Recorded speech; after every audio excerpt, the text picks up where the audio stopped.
एक व्यापारी था। वह नमक का व्यापार करता था। उसके परिवार में उसकी पत्नी और दो पुत्र थे। उसके दोनों ही पुत्रों का स्वभाव आपस में बहुत अलग था। उसका बड़ा पुत्र बहुत ही शर्मीला और संकोची स्वभाव का था, जबकि छोटा पुत्र बहुत ही बातूनी और बोलने वाला था। वह किसी से भी अपनी कोई भी बात कहने में बिल्कुल भी संकोच नहीं करता था। बड़े लड़के के शर्मीले स्वभाव होने के कारण व्यापारी ने कई बार उसकी पिटाई भी कर दी थी, जिस कारण वह परेशान रहने लगा था और उसमें विश्वास की कमी हो गई थी। वह परीक्षा के दौरान आने आते हुए प्रश्नों के उत्तर भी अपने डर के कारण नहीं लिख पाता था। इस कारण उसकी शिक्षा भी ठीक से नहीं हो पाई। बड़ा पुत्र जब बड़ा हो गया तब व्यापारी ने उसे अपने साथ व्यापार में लगाया। पिता के डर से वह व्यापार करने को राजी हो गया, परंतु कई बार वह ऐसी गलतियां कर देता जिससे व्यापारी बहुत नाराज हो जाता। एक बार व्यापारी किसी दूसरे काम से शहर गया हुआ था। उस समय उसकी दुकान पर उसका बड़ा पुत्र बैठा था। तभी कुछ लोग आए। उन्होंने उसके पुत्र से कहा, हमें तुम्हारे पिता ने भेजा है और उन्होंने कहा है कि दुकान में नमक की जितनी भी बोरियां हैं वह सब हमें दे दो। उन्होंने नमक की सभी बोरियों को शहर में मंगाया है। व्यापारी का पुत्र उनसे प्रश्न पूछने की हिम्मत जुटा ही रहा था कि इतने में ही वे आदमी दुकान के अंदर घुस गए और दुकान में जितनी भी नमक की बोरियां रखी थीं उन्होंने उन सब बोरियों को निकाला और तांगे में लेकर चले गए। व्यापारी के पुत्र ने उन्हें रोकने का प्रयास किया, किंतु संकोची और शर्मीलेपन के कारण वह उनसे कुछ नहीं कह पाया।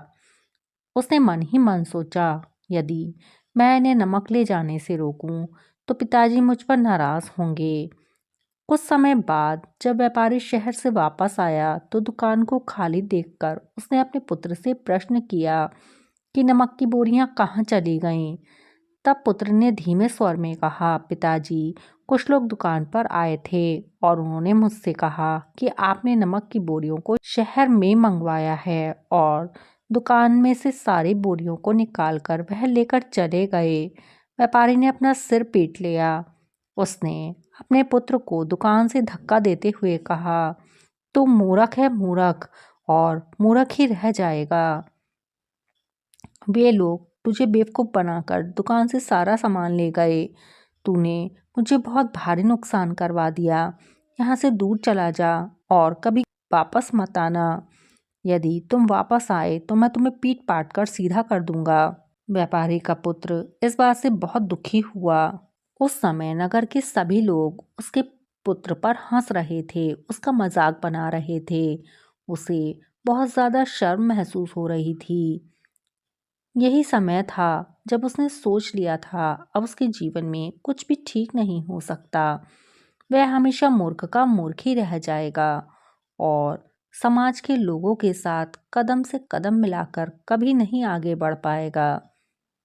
अब व्यापारी का पुत्र नगर से बाहर आ गया और एक नदी के किनारे बैठकर रोने लगा। पानी को देखकर उसके मन में विचार आया कि उसके जीवन का अब कोई फायदा नहीं है। क्यों ना मैं इसमें डूबकर अपने जीवन को ही समाप्त कर लूं। तभी उसने नदी में छलांग लगाई। लेकिन जैसे ही उसने छलांग लगाई एक बौद्ध भिक्षु ने उसे देख लिया और उसे बचा लिया। अब व्यापारी का पुत्र बौद्ध भिक्षु पर नाराज होने लगा। उसने कहा कि आपने मुझे क्यों बचाया, मैं अब जीना नहीं चाहता। भिक्षु ने उसे समझाया, जीवन एक बार ही मिला है और यदि तुम जीवित ही नहीं रहोगे तो असफलता को खत्म करके सफल कैसे बनोगे। तब व्यापारी के पुत्र ने कहा, मेरे जीवन में बहुत समस्याएं हैं। सबसे बड़ी समस्या मेरा स्वभाव है। मैं बहुत ही संकोची और शर्मीले स्वभाव का हूँ। इसी कारण आज मैंने अपने पिता का भारी नुकसान करवा दिया। मैं अच्छा पुत्र नहीं हूँ। अपने स्वभाव के कारण मैं अच्छी शिक्षा भी ग्रहण नहीं कर सका। यह सारा संसार मुझे मूर्ख समझता है। क्या किसी मूर्ख को इस संसार में जीने का अधिकार है? तब बौद्ध भिक्षु ने कहा, तुम्हारे इस प्रश्न का उत्तर तो मेरे गुरु ही देंगे। तुम चलो, मैं तुम्हें अपने गुरु से मिलवाता हूँ। व्यापारी के पुत्र ने कहा कि वह किसी से नहीं मिलना चाहता, वह केवल अपना जीवन ही समाप्त करना चाहता है। किंतु बौद्ध भिक्षु के बार बार समझाने पर वह उनके गुरु से मिलने के लिए तैयार हो गया। अब वह बौद्ध भिक्षु व्यापारी के पुत्र को अपने आश्रम की ओर लेकर गए। वहां पर व्यापारी के पुत्र ने देखा कि एक व्यक्ति पेड़ के नीचे ध्यान में बैठा हुआ है। तभी बौद्ध भिक्षु ने कहा कि यह हमारे गुरु गौतम बुद्ध हैं। दोनों ने बुद्ध को प्रणाम किया। वह युवक वहीं पर बैठ गया और बुद्ध को देखकर रोने लगा। बुद्ध ने उसके रोने का कारण पूछा। उसने कहा कि किस तरह से वह बचपन से ही शर्मीले और संकोची स्वभाव का है, इस कारण लोग उसे मूर्ख समझ लेते हैं।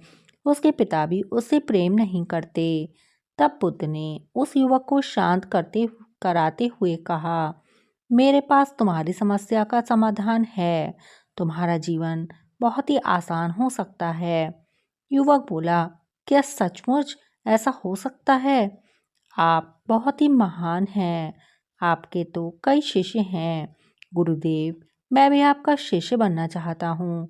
क्या आप मुझे अपना शिष्य बनाएंगे? बुद्ध ने कहा, हाँ अवश्य। युवक ने कहा, ठीक है गुरुदेव, मुझे वह उपाय बताएं जिससे मेरा जीवन बदल जाए। बुद्ध बोले, किंतु उससे पहले तुम्हें मेरे कुछ कार्य करने होंगे। यदि तुम मेरे ये कार्य करोगे तब मैं तुम्हें कुछ ऐसे उपाय बताऊंगा जिनके कारण तुम्हारे जीवन में सब कुछ ठीक हो जाएगा और तुम्हारे पिता भी तुमसे प्रसन्न रहेंगे। बुद्ध ने उससे कहा कि आज से 3 दिन बाद मैं तुम्हें ऐसे उपाय बताऊंगा जिससे तुम्हारा जीवन बदल जाएगा। किंतु 3 दिनों तक तुम्हें मेरे सभी कार्य करने होंगे। मैं जैसा जैसा कहूँगा तुम वैसा वैसा करोगे। यदि तुम वह कार्य करने में सफल रहे तो तीसरे दिन के बाद तुम्हारा जीवन बदल जाएगा। तुम्हारा पहला दिन कल से शुरू होगा। अभी जाओ और आश्रम में आराम करो। अगले दिन व्यापारी का पुत्र गौ- गौतम बुद्ध के पास पहुंचा और उसने कहा, गुरुदेव, मुझे पहले दिन का कार्य बताइए। बुद्ध ने कहा, आज तुम्हें 10 अजनबी व्यक्तियों से बातचीत करनी है। उनका हाल चाल जानना है। इसका लेखा जोखा शाम तक लेकर आना। व्यापारी के पुत्र को बड़ा ही संकोच महसूस हुआ, किंतु उसने बुद्ध को हाँ कह दिया और 10 लोगों से बातचीत करने के लिए निकल पड़ा। शुरू शुरू में उसे बहुत संकोच हुआ। कई लोग तो उसे डांट कर भगा देते, लेकिन उसके सामने अपना जीवन बदलने का एक ही उपाय था। आखिरकार कोशिश करते हुए उसने 10 अजनबी व्यक्तियों के नाम और उनके व्यापार का लेखा जोखा प्राप्त कर लिया। शाम को वह बुद्ध के पास पहुंचा तो उसने प्रसन्नता के साथ बुद्ध को बताया कि आज का कार्य उसने सही से पूरा कर लिया है। कुछ लोग तो उसके मित्र भी बन गए हैं। दूसरे दिन फिर वह युवक बुद्ध के पास पहुंचा।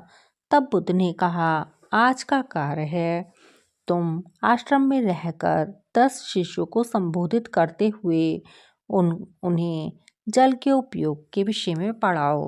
बुद्ध की बात सुनकर व्यापारी का पुत्र हक्का बक्का रह गया। उसने कहा, आप मुझसे किस प्रकार के कार्य करवा रहे हैं? मैं अपनी शिक्षा तो ठीक से पूरी नहीं कर पाया हूँ। मैं यह कार्य नहीं कर पाऊंगा। तब बुद्ध ने कहा, ठीक है, तब मैं तुम्हें उपाय भी नहीं बताऊंगा। व्यापारी के पुत्र ने प्रार्थना करते हुए कहा कि आप जानते हैं मेरी शिक्षा अधूरी है, फिर मैं किस प्रकार बालकों को शिक्षा दे सकता हूँ? बुद्ध ने मुस्कुराते हुए कहा, यहाँ सिर्फ मैं जानता हूँ कि तुम्हारी शिक्षा अधूरी है, लेकिन वे लोग नहीं जानते। तुम रोज अपने जीवन में जल का उपयोग करते हो। यही सब बातें उन बालकों को बतानी है। आखिरकार अब व्यापारी के पुत्र के पास कोई रास्ता नहीं था। हिम्मत जुटाकर वह उनके पास पहुंच गया। शुरू शुरू में तो उसके हाथ पैर कांप रहे थे, पर आखिरकार उसने जल की विशेषताओं के बारे में बताना शुरू कर दिया। उसने बालकों को जल की 5 विशेषताएं बताईं और जल्दी से वहां से भाग आया। अब उसने बुद्ध के पास आकर कहा कि उसे बहुत अधिक डर लग रहा था, किंतु मैंने बालकों को जल की 5 विशेषताएं बता दी हैं। बुद्ध ने कहा कि एक बार फिर कोशिश करके आओ। अब व्यापारी के पुत्र ने फिर दोबारा बालकों के पास जाने की हिम्मत जुटाई। अब इस बार उसे बिल्कुल भी डर नहीं लग रहा था। उसने पूरे आत्मविश्वास के साथ बालकों को शिक्षा दी। तब बुद्ध ने युवक की प्रशंसा करते हुए कहा कि तुम अवश्य ही साहसी हो। बुद्ध से शाबाशी सुनकर युवक बहुत अधिक प्रसन्न हो गया। तीसरे दिन जब वह गौतम बुद्ध के पास आया तो बुद्ध ने उससे कहा, आज का कार्य तुम्हें थोड़ा अजीब लग सकता है, किंतु आज तुम्हें अपने पिता से मिलने जाना है। बुद्ध की यह बात सुनकर वह युवक बहुत अधिक डर गया। उसने कहा, नहीं नहीं, मैं अपने पिता के सामने नहीं जाऊंगा। बुद्ध ने कहा कि ठीक है, तब मैं तुम्हें उपाय भी नहीं बताऊंगा। आखिरकार उस युवक को गौतम बुद्ध की बात माननी पड़ी। गौतम बुद्ध ने उसे समझाया कि अपने पिता के पास जाकर उनसे क्षमा मांगना और कहना कि तुम्हें एक अवसर और दें ताकि तुम स्वयं को बुद्धिमान साबित कर सको। उस युवक ने बहुत हिम्मत के साथ अपने पिता का सामना किया और उनसे क्षमा मांगी। आखिरकार पिता ने पुत्र को माफ कर दिया और उसे दोबारा अवसर देने के लिए भी तैयार हो गए। व्यापारी का पुत्र अब बुद्ध के पास आया और उसने जब उपाय के बारे में जानना चाहा तब गौतम बुद्ध ने कहा कि तुमने स्वयं ही अपना उपाय खोज लिया है। पहले तुम किसी से बात नहीं कर पाते थे, तुम्हारे मन में बहुत ज़्यादा डर बैठा हुआ था। हमारे अंदर कितना डर है यह सिर्फ हमें ही पता होता है, बाहरी दुनिया में किसी को नहीं पता होता। बाहरी दुनिया में हम स्वयं को जिस प्रकार का दिखाते हैं, लोग हमें उसी प्रकार का समझते हैं। अगर तुम आत्मविश्वासी नहीं हो तो भी अनजान व्यक्तियों के सामने आत्मविश्वासी होने का अभिनय करो, तो किसी को पता नहीं चलेगा कि तुम कौन हो। वह युवक समझ चुका था कि बुद्ध उसे क्या बताना चाह रहे हैं।